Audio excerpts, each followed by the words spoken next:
মালয়েশিয়াতে দুইটা super duper business বর্তমানে বাংলাদেশিদের মাঝে চলতেছে। দুইটা বিজনেসই খুব পপুলার বর্তমানে মালয়েশিয়ায়। তবে একটা বিজনেস নিয়ে আজকে আমি আলোচনা করব, আর একটা বিজনেস অন্য কোনো দিন আলোচনা করব। প্রথম যে বিজনেসটা নিয়ে আমি আলোচনা করতে চাইতেছি সেই বিজনেসটা বাংলাদেশিরা বাংলাদেশিদের সাথেই করে। আর এখানে আপনি মোটামুটি বলতে পারেন দুইটা পক্ষ। একটা পক্ষ হচ্ছে খুবই চালাক চতুর, আরেকটা পক্ষ হচ্ছে কুলুর বলদ। এই কুলুর বলদ যারা, তারা কারা আপনাকে একটু আগে সেই কথাটা বলি।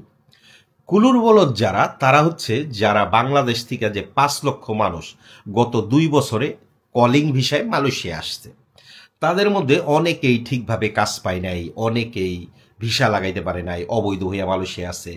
বাংলাদেশ থেকে 4 লাখ 5 লাখ টাকা লোন করে আসছে, লোনের বোঝা মাথার মধ্যে নিয়ে এক প্রকার বিশাল টেনশনে আছে যে কবে টাকা কামাবো, কবে দেশে এই টাকা দিব, কবে এই লোনের থেকে বের হইব, কিংবা কবে মালয়েশিয়ায় যে আসছি সেই সোনার হরিণ ধরব। এই চিন্তা করতে করতে এরা এক সময় এই লোকগুলি, যে আরেক চালাক চতুর লোক আছে তাদেরকে আমি সাধারণত ফৈরা কই, এই ফৈরাদের হাতে গিয়া পড়ে। এখন ফৈরাদের হাতে গিয়া কিভাবে পড়ে সেইটা শুনেন। মালয়েশিয়াতে যে বলছি আপনাদের দুইটা খুব সুপার ডুপার বিজনেস চলতেছে, তার মধ্যে একটা নিয়ে আলোচনা করব বলছি। সেই একটা হচ্ছে বর্তমানে সব থেকে সুপার ডুপার বিজনেস মালয়েশিয়া থেকে অস্ট্রেলিয়া যাওয়া। মানে আপনি বৈধ হন অবৈধ হন, পাসপোর্ট থাকুক পাসপোর্ট না থাকুক, মালয়েশিয়া থেকে আপনারে অবৈধ পথে মানে ইন্দোনেশিয়া হইয়া অস্ট্রেলিয়া পাঠাই দিব।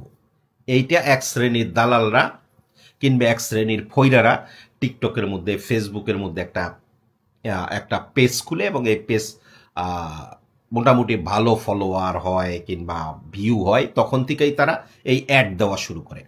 সো এখন কথা হচ্ছে যে এই ফৈরা কিন্তু মালয়েশিয়াতে একজন না, এই ফৈরার একটা গ্রুপ আছে। কেমন গ্রুপ আছে সেটা যদি আপনার একটা বলি। এই ফৈরাদের মোট 4 জনের একটা গ্রুপ। এক ফৈরাই হইল লোক খুঁজে, যে কুলুর বলদরা ইন্দোনেশিয়া হইয়া অস্ট্রেলিয়া যাইব। এই এক নম্বর ফৈরায় এই কুলুর বলদ খুঁজে, এবং কুলুর বলদ খুঁজার পরে ওরে মোটামুটি ভালো করে ব্রেন ওয়াশ করে। ব্রেন ওয়াশ করার পরে ওরে ব্রেন ওয়াশটা কীভাবে করে সেটা একটু বলি। ওরে ব্রেন ওয়াশ করে, ভাই অস্ট্রেলিয়া যাবেন, একবারে কোনো রিস্ক নাই, কোনো সমস্যা নাই, আপনি টাকা 1 টাকাও আগে দেওয়া লাগবে না, আপনি অস্ট্রেলিয়া পৌঁছানোর পরে টাকা দিবেন। তো এই যে কুলুর বলদরা বাংলাদেশে মনে করেন 5 লাখ টাকা ঋণ হয়ে আসছে, আবার মালয়েশিয়াতে কাজ পাইতেছে না, অবৈধ হয়েছে, তখন চিন্তা করে হায় হায় যদি অস্ট্রেলিয়া যাইতে পারি, যাইয়া টাকা, এর থেকে ভালো কোনো অপরচুনিটি নাই, কিংবা এর থেকে ভালো কোনো সুযোগ আমার লাইফে পাবো না, তখন এই কুলুর বলদরা রাজি হয়ে যায়। এখানে একটা কথা বলে নেই, অনেকে যারা এই ভিডিও দেখতেছেন হয়তো অনেকে কুলুর বলদ চিনেন না। কুলুর বলদ হইল, যদি আমি ভুল না বলি, গ্রাম অঞ্চলে যে গরুরে দেখবেন যে মাথার মধ্যে কালা কাপড় বাইন্দা সর্ষার তেল ভাঙ্গায়, তো ওইটারে কুলুর বলদ বলে।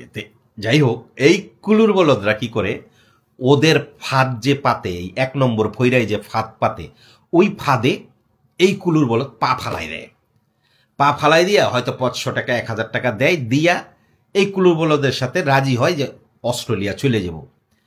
এখন এই যে 1 নম্বর ফৈরা, এই ফৈরাই কি করে, আরেক ফৈরার কাছে, ইন্দোনেশিয়ান এই ফৈরা বোটে কইরা লোক ইন্দোনেশিয়া পাঠাই দেব। এই ফৈরাই কি করে, 1 নম্বর ফৈরাই 2 নম্বর ফৈরার কাছে লোক বিক্রি করে দেয়।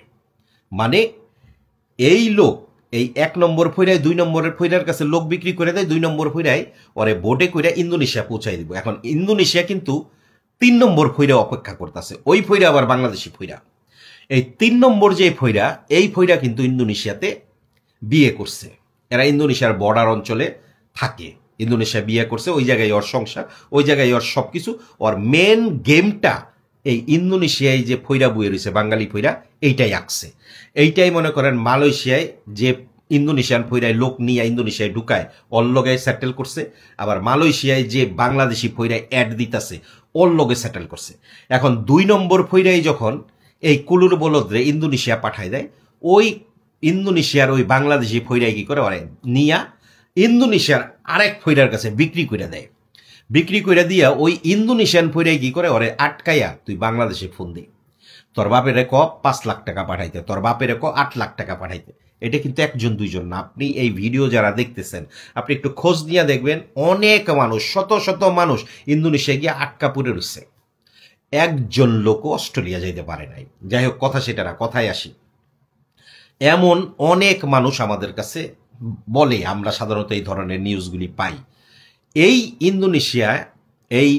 ইন্দোনেশিয়ায় যে বাংলাদেশি মেন ফৈরাটা আছে, এই ফৈরাটায় কি করে, এই লোকগুলি ইন্দোনেশিয়ান ফৈরার কাছে বিক্রি করে দেয়, কারণ ওই এলাকায় ওর তেমন একটা প্রভাব নাই। সো ইন্দোনেশিয়ায় যে যারা আছে, যারা সাধারণত চিটার বাটপার, এই ইন্দোনেশিয়ানরা ওরা কি করে, ওরা এগুলির নিয়ে এক ঘরের মধ্যে আটকায় আচ্ছার হম বানায়। প্রথমে বানানোর পরে ভিডিও কল দেওয়ায়, যে ফ্যামিলির ভিডিও কল দিয়ে কাইন্দা ভিডিও কল, আমার মাইরা ফালাইলো, আমার কাইটা ফালাইলো, আমার মাইরা লাইব, আমার লাশ তোমরা পাইবা না, তাড়াতাড়ি 8 লাখ 10 লাখ টাকা ওদেরকে পাঠাও, ওরা আমার অস্ট্রেলিয়া পাঠাবো। এইভাবে কান্দাকাটি করার পরে ফ্যামিলি থেকে চুরি করে হোক, ডাকাতি করে হোক, মনে করেন জাগা জমি বিক্রি করে হোক, ব্যাংকের থেকে লোন লইয়া হোক, মানুষের থেকে লোন লইয়া হোক, এই ফৈরার কাছে 8 লাখ 10 লাখ টাকা 5 লাখ টাকা পাঠায়। পাঠানোর পরে যে এই ফৈরায় ওই কুলুর বলদরে অস্ট্রেলিয়া পাঠায় তা কিন্তু না। পাঠানোর পরে এই ফৈরায় আটকায় রাখে লোকেরা, আবার দ্বিতীয় ধাপে টাকা চায়। যখন আপনি দ্বিতীয় ধাপে টাকা না দিবেন, ওরে কি করে, ইন্দোনেশিয়ার পুলিশের হাতে দিয়ে দেয়। কুলুর বলদে ইন্দোনেশিয়ান পুলিশের হাতে চলে যায়, তখন দিনের পর দিন ইন্দোনেশিয়ার জেলখানায় থাকে।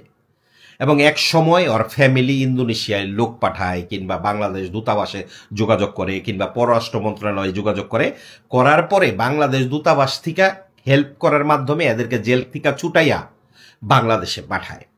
এমন কয়েকদিন আগেও একজনের ইন্টারভিউ আমরা নিছি, ফেসবুকে ইন্টারভিউ আপনাদেরকে দেখতে দিছি।